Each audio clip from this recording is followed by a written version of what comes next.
ഇന്ന് തന്നെ സബ്സ്ക്രൈബ് ചെയ്യൂ, നിങ്ങളുടെ പ്രിയപ്പെട്ട ഷോസ് കാണൂ. സ്വന്തം കൂടപ്പിറപ്പുകൾ പോലും ശാപം പിടിച്ചു വിളന്ന് വിധി എഴുതിയ ഈ വന്ദന ജഗന്റെ പുണ്യ.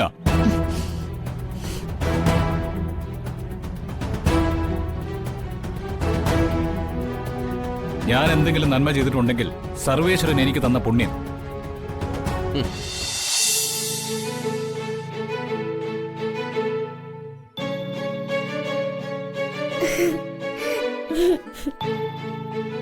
എന്താ മോളെ നീയൊന്നും പറയാതെ? വന്ദന ഇങ്ങോട്ട് വരുന്നതിന് ആരോടെങ്കിലും പറയണോ? അച്ഛൻ പറഞ്ഞത് അതിന്റെ ശരി. ആഹാരം കഴിച്ചുകൊണ്ടിരുന്നതാ ദിയമോള്. ഇനി അവൾക്ക് ഒരു ആഹാരവും വേണ്ട, ഒന്നും വേണ്ട. മോളെ, ആഹാരം കഴിച്ചേ പറ്റൂ. വന്ദനമ്മ വാരിത്തരാം. ആദ്യം വന്ദനമ്മ ചെന്ന് ഒരപ്പം കൂടെ എടുത്തിട്ട് വരാം. വന്ദനമ്മേ, എന്താ മോളെ? അടുക്കള മാറിപ്പോവല്ലേ?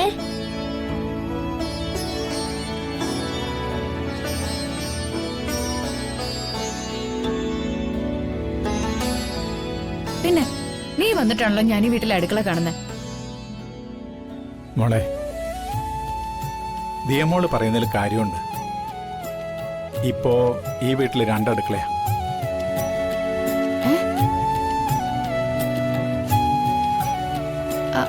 അച്ഛാ, അതെ, പെൻഷനായപ്പോ എന്റെ വരുമാനം കുറഞ്ഞു. രണ്ടറ്റം കൂട്ടിമുട്ടിക്കാൻ പറ്റാത്തൊരവസ്ഥ വന്നപ്പോ വീട്ടു ചെലവും കറണ്ട് ചാർജും മറ്റും നിർബന്ധമായിട്ടും ഷെയർ ചെയ്യണമെന്ന് ഞാൻ പ്രകാശിനോട് പറഞ്ഞു.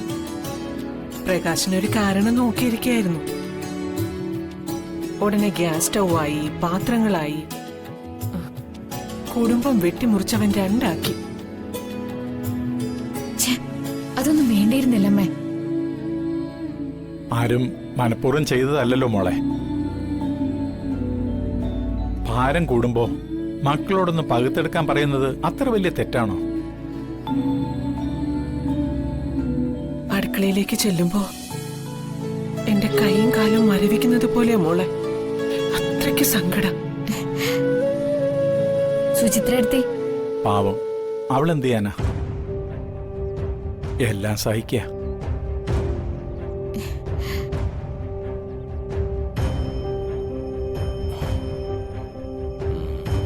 ഞാൻ പ്രകാശേട്ടനെ അങ്ങോട്ട് വന്ന് കാണാനിരിക്കായിരുന്നു. നീ എന്താ വന്നേ? എന്തെങ്കിലും വിശേഷമുണ്ടോ? വിശേഷമൊക്കെ ഉണ്ടായത് ഇവിടെയല്ലേ?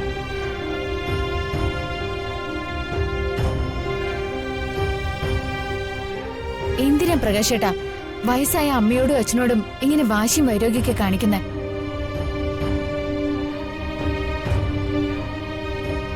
ഈ കുടുംബത്തിലെ മൂത്തയാളല്ലേ പ്രകാശേട്ടൻ? വയസ്സുകാലത്ത് കുടുംബത്തിന് താങ്ങാവേണ്ട ആള് തന്നെ ഇങ്ങനെയൊക്കെ തുടങ്ങിയ ഇവിടെ ഇപ്പൊ എന്തിനാ രണ്ടടുക്കളയും രണ്ട് പാചകവും? വായടക്കടി.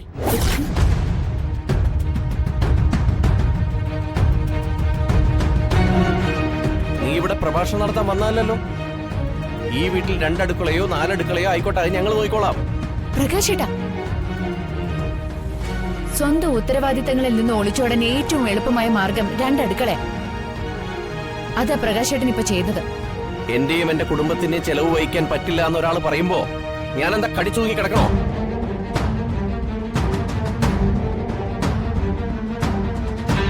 ഇത്രയും നാളും ഈ മനുഷ്യന്റെ ചെലവിലാണ് കഴിഞ്ഞതെന്ന് ഓർമ്മ വേണം. ഓ, നീ പുതിയ ഓർമ്മപ്പെടുത്തലോ നടത്തണ്ട കേട്ടോ. നിനക്കെന്താണ് ഇവിടെ കാര്യം? ഈ അനാഥ കൊച്ചിനെ കാണാനാണ് വന്നതെങ്കിലേ കണ്ടിട്ട് പോയിക്കോണം. ഇവളെ അനാഥ കൊച്ചൊന്നുമല്ല, എന്റെ മോള. നിന്റെ മോളോ? ഞങ്ങളറിയാതെ അത് നടന്ന?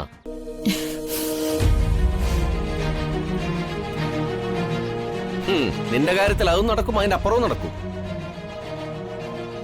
താലി കെട്ടിയതേ തന്തയും തള്ളയും പോലും അറിഞ്ഞിട്ടില്ല. പ്രകാശ, അധിക സംസാരമൊന്നും വേണ്ട. സംസാരിക്കും. ഈ വീടിനിപ്പോ വാടക കൊടുക്കുന്നത് ഞാനും കൂടിയാ.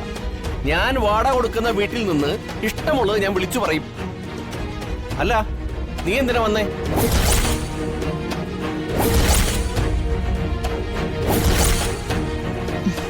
അവിടെ നിന്ന് അടിച്ചിറക്കി വിട്ടതാണോ അതോ തനിയെ പായം തലേണെടുത്ത് വന്നതാണോ?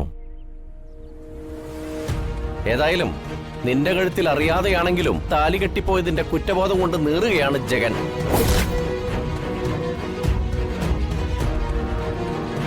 അവന്റെ ജീവിതത്തിൽ ഏറ്റവും നശിച്ച നിമിഷമായിരിക്കും അത്. അല്ല,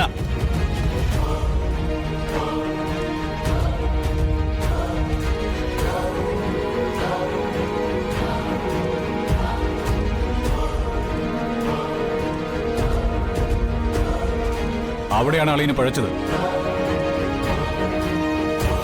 സ്വന്തം കൂടപ്പിറപ്പുകൾ പോലും ശാപം പിടിച്ചവളെന്ന് വിധി എഴുതിയ ഈ വന്ദന ജഗന്റെ പുണ്യ.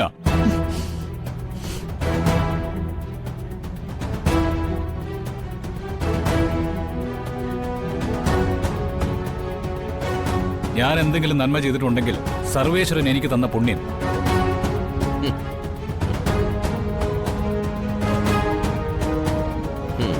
പുണ്യമാണോ പാപമാണോ എന്നൊക്കെ വഴിയെ ബോധ്യപ്പെട്ടോളൂ.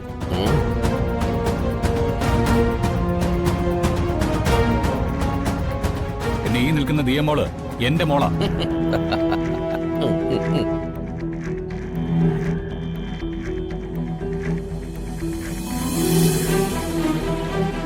അളിയന്റെ ചിരിയുടെ അർത്ഥം എനിക്ക് മനസ്സിലായി. സ്വന്തം രക്തത്തിൽ പിറന്നു പറഞ്ഞിട്ട് കാര്യമില്ല അളിയ. ഒറ്റ അടുക്കളയും ഒറ്റ മനസ്സുമായിരിക്കണം. എന്നാലേ ആ ബന്ധങ്ങൾക്ക് അർത്ഥമുണ്ടാവും.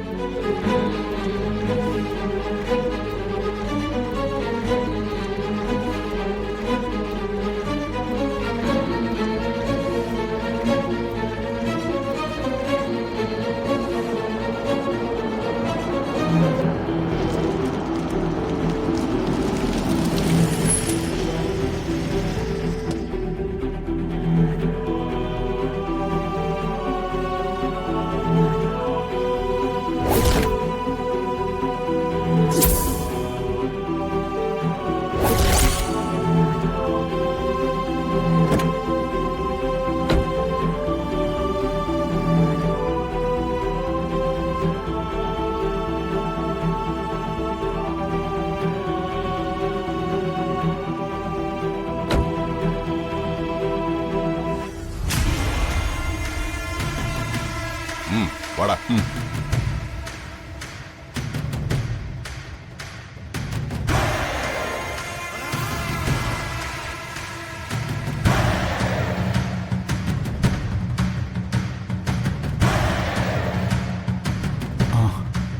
അസ്സലാമു അലൈക്കും.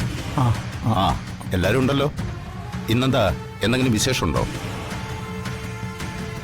എന്നാ മാധവൻ നായരെ, ഞാൻ നിന്ന് നിങ്ങളുടെ സന്തോഷം കളയുന്നില്ല.